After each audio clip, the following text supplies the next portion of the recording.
was PCOD case. I will now want to break down this case. What could be the functional medicine approach and how we can change this patient's outcome. What we can do is, so here I want you to think something differently. See, before I can show you the functional medicine approach, how we can change the disease. I just want to show you some idea about the functional medicine. See, everybody, we as everybody, we have one guard over here. The job of that guard is to filter the information, because as a practitioner or as a patient, we have some information we had collected from many years, and that become our belief. So when any new information came, that we want to filter that information so it doesn't going to create the conflict with our existing belief or system, and that is we can say a guard. So everybody have a guard. So that the job of that guard is to filter the information. If the information that what I am going to give you that is not resonance with your current belief or current system, you want to reject that idea. So for next half an hour, I request everybody to remove the guard. Let the information go as it is, what I'm saying you, and let the information be a conflicting to your own belief. So that's how you're going to challenge your belief, and that's how you're going to learn. Because certain things in functional medicine can be a conflicting. Certain things what I'm going to teach you and you are going to learn in next 3-4 days may be challenging for you. Maybe you don't want to accept it, but just remove the guard and see the information as it is. With that thing in mind, I would like to teach you functional medicine approach. See, every patient that walk in a clinic, they have two questions.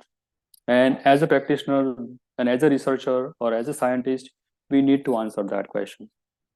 The first question that patient asks, hey doctor, how I develop this disease? Or this Tina is saying me, hey doctor, how I develop PCOD, how I develop the weight gain. So the first question is how, and I would like to answer to that question with the framework that what functional medicine is going to offer you. So our question is how most people develop chronic conditions. That what we need to understand. So with that thing in mind, everybody has some kind of genetics. Everybody born, and we cannot change genetics. But that is not the real cause of the disease.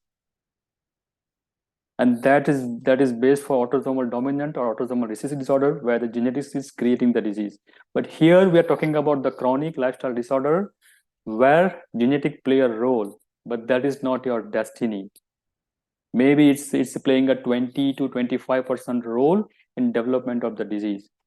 So people having some kind of genetic background, they have a family history of diabetes or family history of hypertension, but that doesn't mean they will develop the disease. It is the trigger. They have some genetics, and then they encounter with some kind of trigger. Trigger may be the accident, trigger may be the long-standing use of antibiotic, trigger may be the chronic stress, or trigger may be tuberculosis and followed by 6 or 9 months of antibiotic usage. Trigger can be anything. Trigger may be the COVID. So they have genetics, they encounter with COVID trigger. But trigger unfold the genetics, but trigger is even not doing the disease. It's the perpetuator. It's a perpetuator, or we can say mediator, that is going in a constant fire. Maybe it's a bad lifestyle choices. Maybe they have a nutritional deficiency. Maybe they have ongoing stress. Maybe they are not exercising. So modifiable lifestyle factors. We have 5 modifiable lifestyle factors. I will going to teach you about these things. But then they encounter with some kind of mediator, or we can say perpetuator. And when these genetics encounter with the trigger and mediator, they start having one dysfunction. Maybe it's a sugar dysfunction. Maybe it's an autoimmune condition. Maybe it's a thyroid. Maybe it's a hormone. Maybe it's a brain. Maybe it's a gut. So usually patients start with one system dysfunction. That is not the end of story. When you don't correct the one system dysfunction, usually is going to affect the other dysfunction, and patient will end up with a multi-system dysfunction. So when patients came to you with a chronic condition, don't assume that patient only have a sugar irregularity. And don't just look at they have only diabetes. because when they have a disease for more than 10 years, they usually have a multiple system dysfunction. And that's the reason why we need to have a different mindset, different framework to understand the chronic conditions. So with the same thing, I would like to teach you the Tina case and how I interpret the Tina case. That Tina, when she came to she came to me, she has a weight gain, and that's why she came here. Already I told you about the symptoms. So she came with a menstrual irregularity and all the symptoms. When I started looking at timeline, this is a base feature we need to understand. And see, we take a history, we talk to the patient, but we don't frame in a timeline, in a time frame. And as I mentioned you, we want to make the patient history, make the information available on a timeline scale, so we can understand disease in better, we can understand the chronic condition in better. So with that thing in mind, Tina, when I ask her, she has a family history of diabetes. So as I told you, she has some genetics for sugar irregularity. See, what is the meaning of family history of diabetes? Simple meaning of that thing is that genetics doesn't like sugar for fuel. So we have to interpret and we have to give the information to the patient in a different way. So it doesn't mean that you will develop the diabetes, but simple meaning of this thing is your cell or your genes or your DNA doesn't like sugar or burning. That's the simple information. But that doesn't mean that patient will develop diabetes, but she born with cesarean section. So what do you mean by this thing? This is the information, this is the trigger. You can say it's an antecedent. See, now in the research, we have seen that cesarean section, when the baby born with a cesarean section, they engulf the bacteria that is in the operation theater, in the abdomen, or in the doctor's hand. So they're not getting the right kind of bacteria as versus the child born with the birth canal, where they engulf the good bacteria over there, and that bacteria is a foundational for gut microbiome and immune system. So that doesn't mean the CS patient will develop the disease, but it is proven that if somebody is born with cesarean section, they are prone for autoimmune condition. They are prone for inflammatory condition in future. So we consider that is a risk.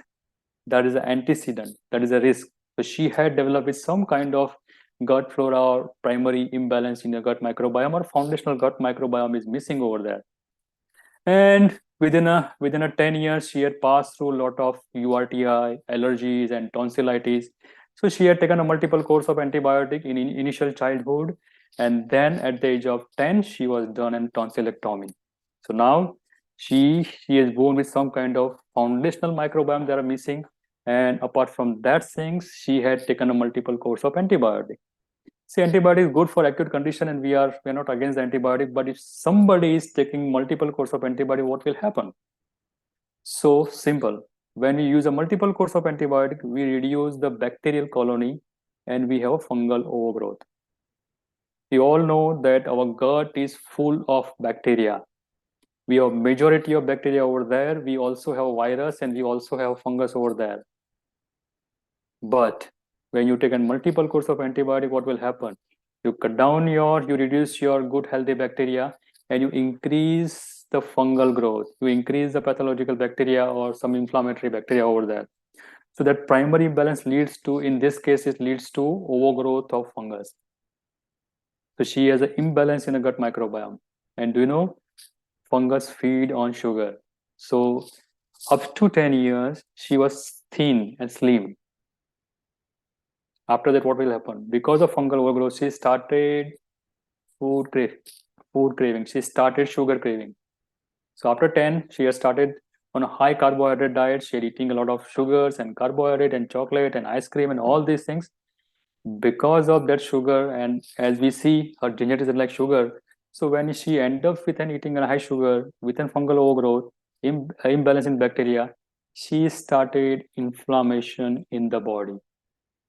Is, we can say, a chronic inflammation in the body. And because of chronic inflammation, she started developing insulin resistance. Now you're getting me? How she started with an insulin resistance, and then you started with the insulin resistance, and she already having an high insulin level, and that's lead to the PCOS symptoms. Because we know that high insulin level is going to disturb the ovary and is going to increase the androgen, and she will end up with an anovulatory cycle. The primary cause is high insulin, and because of insulin resistance, she is developing high insulin level, and because of high insulin level, she will end up with an PCOS.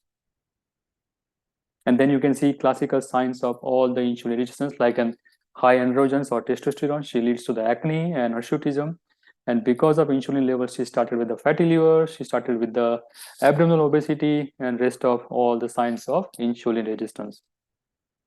And then how she ended up with an PCOD, and then doctor had prescribed her OC pills. So this is what I'm going to show you with the case, that we should think in a different way. Now, my story to this patient is same. See, I would like to tell the story in this way. She is having an genetics for sugar. She has disturbed the gut microbiome and she has fungal overgrowth. Because of disturbed fungal overgrowth and microbiome, she has started inflammation in the body. That's the chronic inflammation. And because of chronic inflammation, she started developing insulin resistance. Because of insulin resistance, she started developing high insulin. Because of high insulin, she started disturbing her ovulation cycle, and that's how she ended up with an PCOD.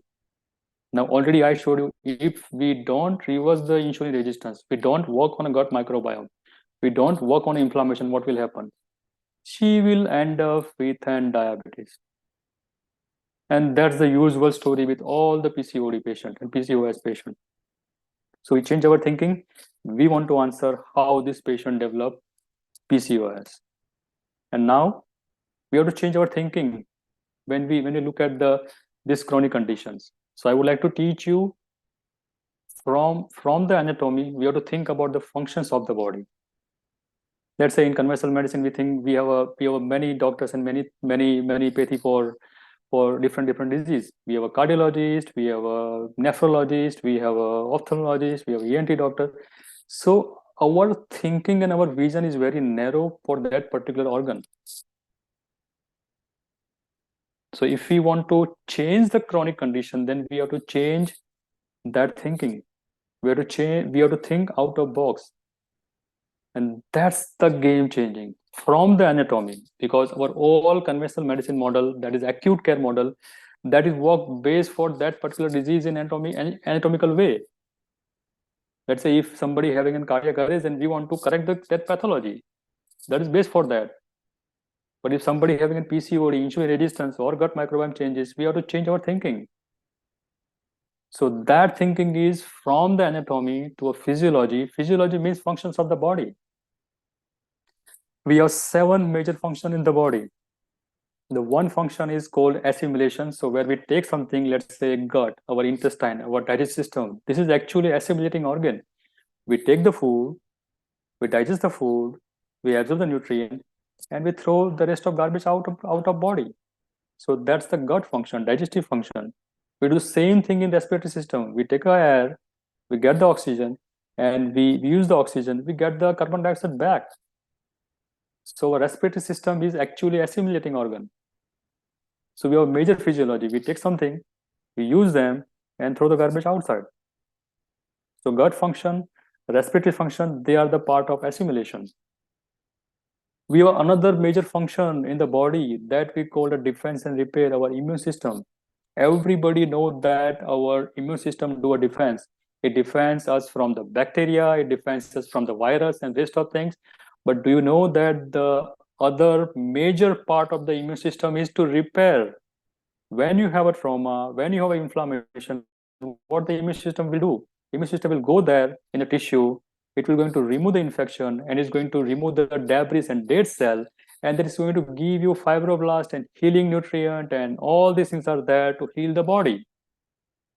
So we have a major functions we call the immune defense and repair, and we need to learn how the immune system works. I just give you one important point over there, because right now in India we have a lot of immune inflammation, we see a lot of chronic inflammation, we see a lot of autoimmune condition. And if you look at all the disease, then you can find out the chronic inflammation may be the root cause of many conditions. I told you earlier, Chronic inflammation can lead to diabetes, leads to hypertension, leads to thyroid or many other conditions. So that chronic inflammation is a major physiology in our body. So we need to find out what the problem with an immune system, because we are seeing a lot of trigger in nowadays. So that's the major function of immune system. And let's give you some idea about what we can think about immune system when we talk about the immune system. Do you know where is our majority of immune system? Our majority of immune system is at the lining of intestine. We call them as a gut associated lymphoid tissue, GALT. 70 to 80% of immune cells are there because we require primary defense over there. So if you look at our intestine, we are doing a primary mistake when we look at the intestine as a functional point of view. See, intestine is a hollow cavity, a hollow pipe from the mouth to anus. If we open it, it's actually a surface area, and it is estimated that is a half tennis court like area. It's a very huge area compared to our skin. And if we compare our skin and our intestinal surface, then it's a very larger. So we require defense at the surface. We require defense at the intestine because we are eating a lot of food that we want to digest and a lot of bacteria, fungus, and virus. As I mentioned you earlier, it is there. So our immune system lies over there. So if you have any kind of immune inflammation, if you look at any kind of chronic inflammation, look at the gut, because the inflammation, the entry point of inflammation is your gut microbiome. And if I give you some idea about the gut microbiome, then we have a outnumber gut microbiome. Trillions and trillions of bacteria are there. So if you consider the genetics of the gut microbiome and your own body genetics, and then the gut microbiome is outnumbered. It is said that gut microbiome is playing a major role in each and every physiology in a body. So that's very important. So we have to work on immune inflammation. Defense and repair is a very important system. And then we have to look at the gut microbiome, inflammatory markers, and we want to cut down that inflammations. Another major physiology is energy metabolism. Just look at the chronic patient's condition when they walk in clinic. The first complaint they will do is, I don't have energy. They are feeling a fatigue, low energy. They don't concentrate. They feel depressions. So you find out the energy metabolism is a problem, and we all know that mitochondria is a primary responsible for creating energy, creating ATPs. Everybody know that.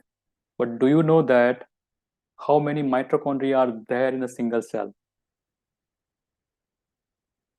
Each and every cell is containing almost 700 to 800 mitochondria, and in a cardiac cell, in a single cardiac cell, we have 5,000 mitochondria. Just think about one patient who have a chronic heart condition, whose ejection fraction is less than 50% or less than 30%. What could be the primary pathology? Their mitochondria are not there. They outnumber. They reduce the mitochondrial concentration in that particular cardiac cell, and that's why cardiac heart functions is not there. If we look at the weight, see, let's say if we break down all the mitochondria from the body, and we do a weight of mitochondria, and we compare that mitochondrial weight with the body weight, then 10% of body weight is because of mitochondria. 10% of body weight. See, let's say if you are 60 kg of weight, then out of 60 kg, 6 kg of weight is because of mitochondria. Is it important? Yes, mitochondrial health is very important. And nowadays we are seeing a lot of chemical, heavy metals, or even toxins. They are actually disturbing the mitochondria. And if you disturb your mitochondria, you don't have energy. If you don't have energy, you cannot do any function in a cell. Let's say your cell is operating as 50% of efficiency. What is the problem? Mitochondrial problem is there. So mitochondria is a major part of our physiology, and we have to think about how we can increase the mitochondrial health. We all know that we biotransform the chemical and pharmaceutical. Just think about when you take a paracetamol, what will happen with the paracetamol? How the body can read of that paracetamol. So we have a mechanism to eliminate all kind of toxins and chemicals. That is we call biotransformation. As we know in the science that we have a water soluble vitamins and a fat soluble vitamins, so all the water soluble chemical toxins, our kidney is in charge. So kidney is going to filter all our water soluble compounds and water soluble chemicals. But when you have any kind of fat soluble toxins, all the pesticides, all the chemicals, they are actually of fat soluble. Just give a simple example of this biotransformation. See, many of our patients, they eat and in non-stick Teflon coating utensils. And in your house also you are using an non-stick utensils. The Teflon of that non-stick is a toxic for human body. And do you know what is the half-life of Teflon? So if the Teflon goes in your body in a cell, how much time body need to eliminate that Teflon? And that is a half-life, not a full life. Because we calculate in biotransformation all the chemicals and all the medicine we usually term as a half-life. So half-life of that Teflon is 8 years. So if you are eating in non-stick and if your layer of that non-stick is erode in 1 or 2 or 3 years, where the Teflon is gone. Teflon is in your body, and body will take another 8 or 10 years to eliminate the Teflon if you have a corrected pathway of this biotransformation. If your liver is healthy, if you have enough nutrient and enough antioxidant, then your body can do better job in bioelimination. And sorry to say, we are exposed to many chemicals compared to 25 years ago. We are exposed from air pollution, we have water pollution, we have pesticides, glyphosate. I don't want to give you a number. Just think about if you encounter with any kind of toxins, and see, understand these things. We all exposed to the chemical, but when we reduce our capacity to detoxification, that's the problem. So when you have you reduce your capacity to detoxification, what will happen? The toxins is accumulating in the cell, and if the toxins are accumulating in the mitochondria, what will happen? Mitochondria cannot function. So that's we call a biotransformation or elimination. Then we have transport function as cardiovascular system. We want to transport one chemical from one area to other area. We have binding protein. We have a cardiovascular system that's going to transfer one thing from one end to other end. So that's called a transportation function. And communications, neuroendocrine system. We have hormones. We have a neuroendocrine system that is responsible for communication. And finally, we should be having a proper structural integrity. So if somebody destroy the gut microbiome or somebody destroy the gut or leaky gut, that we call as a structural integrity. So now we have to change our thinking. So we have to plot all the information and we want to find out what dysfunction this patient is having. And if we map these, with this map, we want to find out what is a modifiable lifestyle factors. Whether patient is sleeping well, what is exercise and movement, what is nutritional status, what is stress level, and what is relationship. So we have to work on modifiable lifestyle factors. So in the disease, we have to find out the antecedent, trigger, and mediator. They leads to the disease. They leads to the dysfunctions. Maybe patient having one dysfunction, maybe they have multiple dysfunction, and then they have multiple dysfunction in their lifestyle. So with the same patient, we want to plot all the information here. Yes, she has obesity, so we can consider structural integrity. Yes, she has a high insulin, we consider as a communication problem, high insulin level. Yes, she is having a fatigue, so we consider low energy or mitochondrial dysfunction, right? And as we are explaining you, she is having a fungal overgrowth, so that's the inflammation, so defense and repair node. So if you look at closely in this case, then I'd find out she's having a problem with an inflammation, means defense and repair node, and she is having a problem with an insulin, it's a communication node. So out of all the imbalance, we had pinpoint out 2 imbalance. And then we can start working on that imbalance. So our thinking should be how we can change the chronic inflammation, how we can reduce the inflammation, how we can change the gut microbiome, how we can increase the good bacteria, how we can decrease the fungal overgrowth. Just think, if you reduce the chronic inflammation, does it have change in all the symptoms of patient? Yes. So we have to think in that way. and what the lifestyle I would like to change in this particular patient so she can have an improvement in the functions. What the lifestyle I will do that will improve her gut microbiome function. What the lifestyle nutrition changes I will do in this particular patient so she will help in reducing the insulin level. So we have to change our thinking. Don't just look at the disease as it is and just prescribing some kind of medication, some kind of things. So with the same thing, we have to understand the insulin resistance as a continuum. See, diabetes will not develop overnight.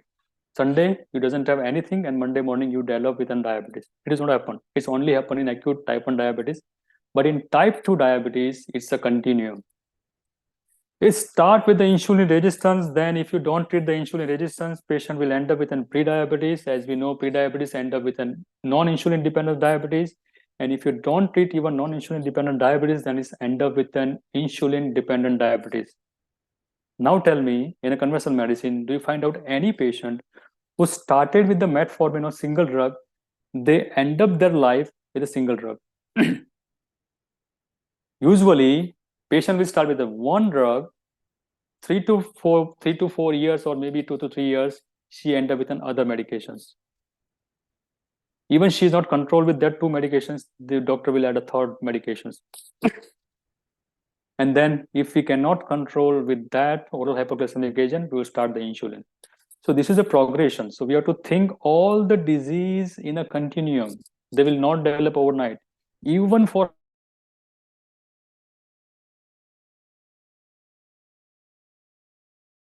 that is increased, they end up with a subclinical hypothyroidism. And they end up with an overt hypothyroidism. And the system goes on. So think in a continuum. Don't think in just linear that patient having an thyroid disease or any other disease. Think as a continuum. They start with some minor abnormality, then the function goes, and they will develop the disease and complications over there. So this way, insulin resistance progress over there. Same patients, because I'm thinking that this patient is having an insulin resistance, so I done a conventional, I done a lab. As you see in this lab, we do another, our vision should be changed when we interpret the lab. See, when we look at the laboratory from the conventional mindset, we want to just look at the disease.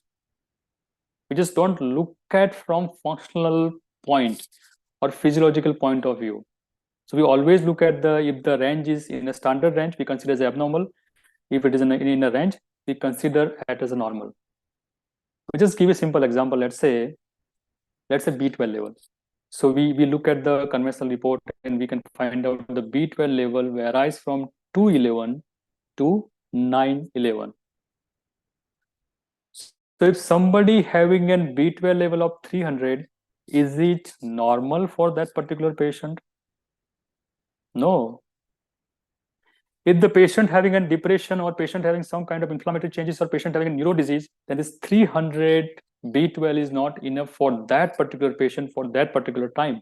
So we want to look at the lab from a different angle. We want to look at the lab from the optimal range.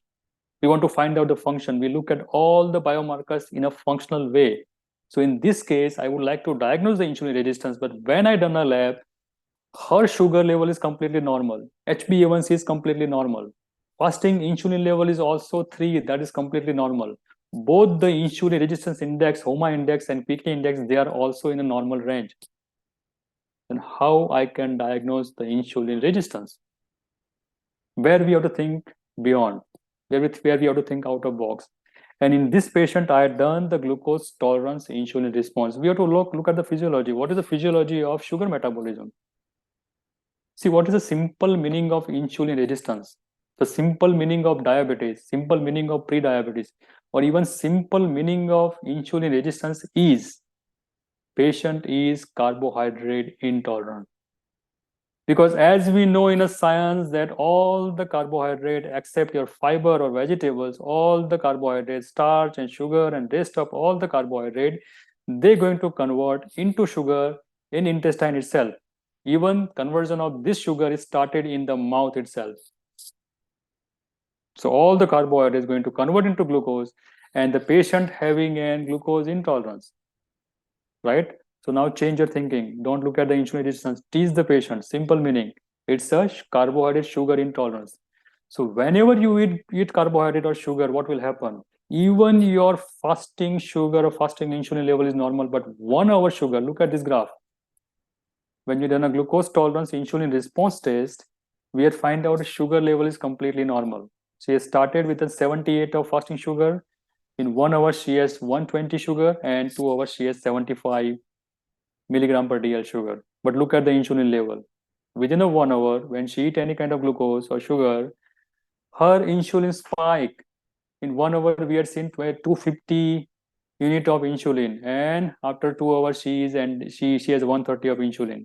So if you look at any 1 hour or 2 hour insulin level, if it is more than 30, it's called an insulin resistance. She has a high insulin.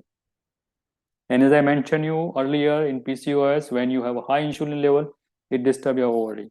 So this is where even you can diagnose the insulin resistance. This is the best test you can run in that patient where you have a difficulty in diagnosis, where your fasting insulin level is not high. If the fasting insulin level is more than 10, consider it as an insulin resistance.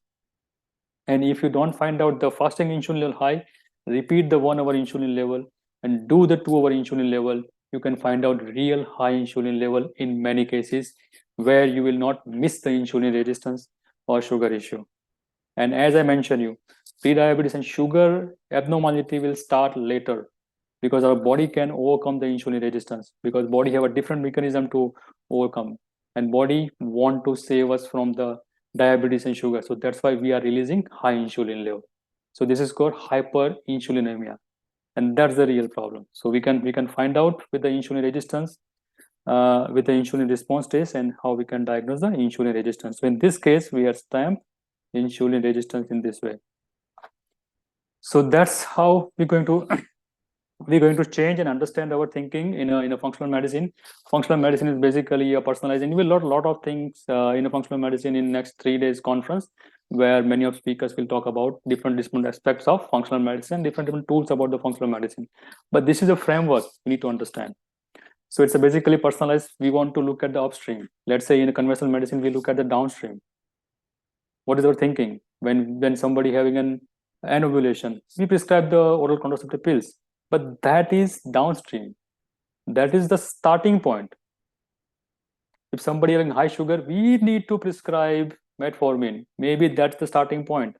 And then we look at the upstream. We ask the question, why the patient is having a problem and how this patient developed the problem, and what we can do that can change the matrix. If the patient is having any kind of mediator, stress or nutritional deficiency or any other infections, we want to change this mediator. What we can do to change the lifestyle? Is the patient required any kind of protein supplements or protein nutrition? If the patient is required to work on exercise, if the patient is required to work on stress management, we need to think about that and how we can change that functions of the body. So that is really, we can say, upstream. In all kind of inflammatory condition, what is our thinking? We have a anti-inflammatory medication like NSAID or steroids, or nowadays we have a biologics. They work in very downstream. They block the one pathway. But we need to look at what is the cause of that inflammation, from where the inflammation is coming. It's a gut, or it's the environment, or it's a gut microbiome changes, or patient is having an autoantibodies. So we have to find out that particular cause in that particular patient. So that's a upstream approach in functional medicine. So thank you very much for listening about the functional medicine approach. We are having a conference. So that conference is on 8th, 9th, and 10th. So we are starting the day first on Friday, and it is at afternoon 12:45. We will end up at around 7. So day 2, we have full day conference like 9:30 to 7, and day 3 we have from 10 to 7. So this is where you're going to learn more about different aspects of functional medicine. You will learn more than what I teach you here. So make sure you attend all the session over there. Thank you very much for our sponsors. You can look out at our sponsor where look at the websites, and you can find out more detail about the conference.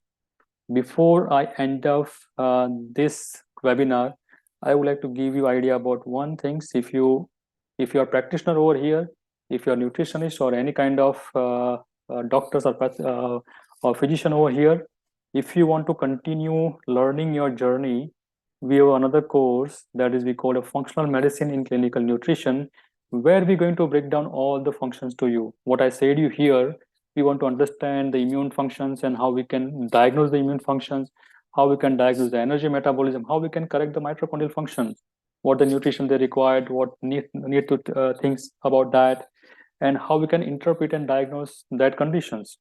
So we're going to teach you all the frameworks in a functional medicine nutritional courses.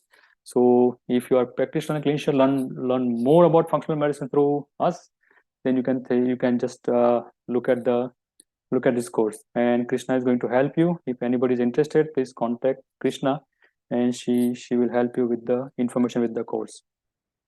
Thank you very much, guys. And here, Krishna, yes, you can take over. Yeah.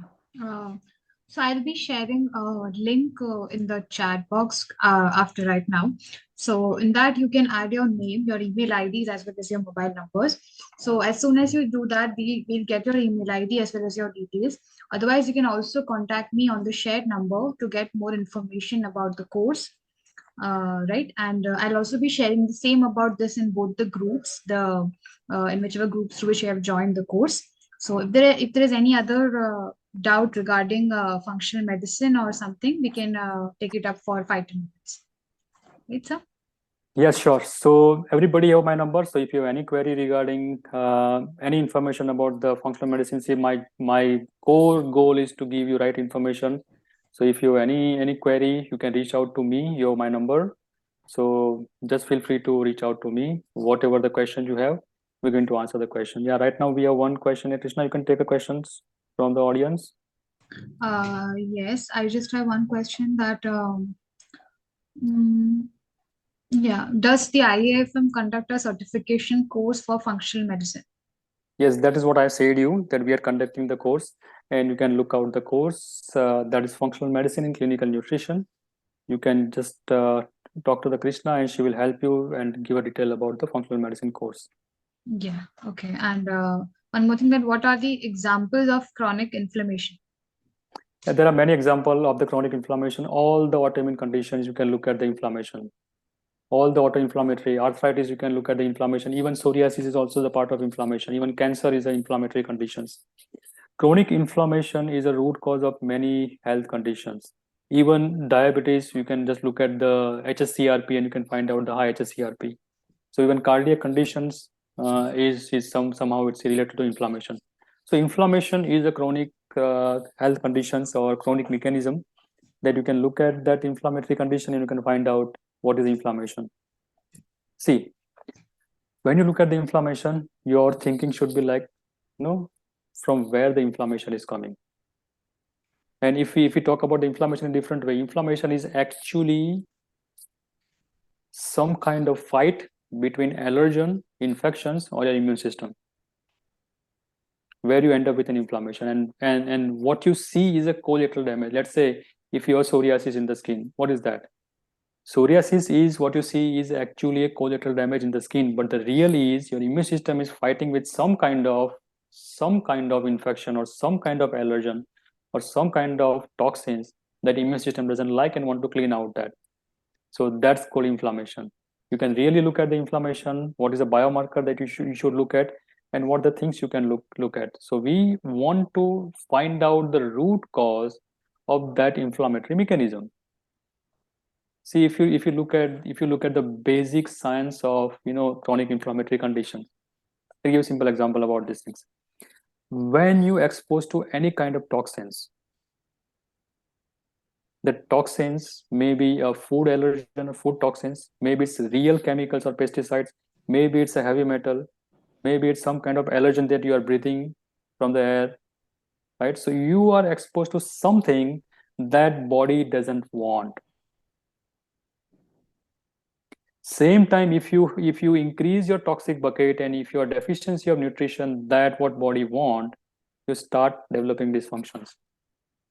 So in any chronic condition, your thinking should be what the things we need to remove from that patient's diet, what things need to remove from that patient's environment, what thing or an infection we have to remove from that particular patient. So we have to think about what we can remove from patient's environment. And that is how we can help the immune system to eliminate the toxins or infections or allergens. And then we have to think what we can give to that patient that increase the nutrition, and that what body want.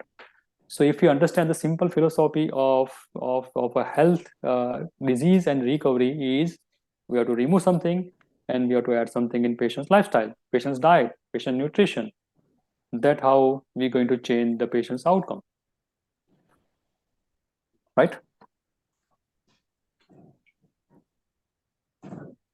Yes. So we have one more question that will this new course help them to learn about the blood biomarkers?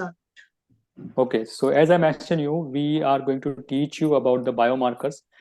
See, when we look at all the biochemistry, our job is to find out the dysfunction, because in functional medicine, ultimately we have to find out the root cause.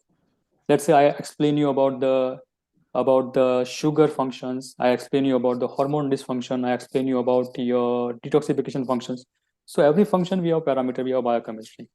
So you will going to learn about how to interpret. You will get all the range as I showed you in my graph. You will going to share with the software that you can input your the data, and you can get all the information about the dysfunction. You can predict the dysfunction.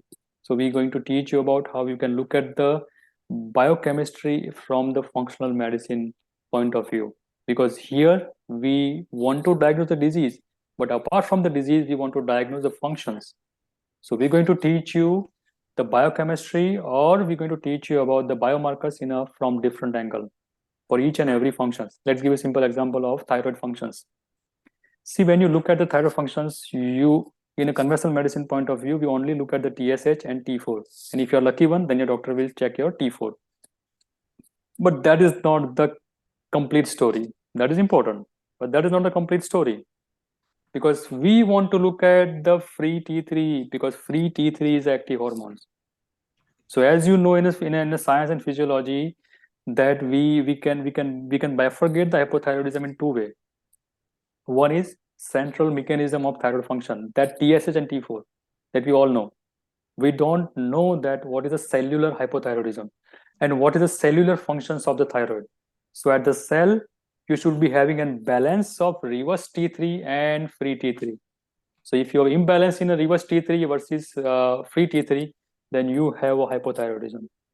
I will give you many cases of what I treated. I treated thousands of patients with an hypothyroidism, and I will clearly show you that if somebody is taking an thyronorm of 150 or more than 100 mcg of thyronorm, that doesn't going to work.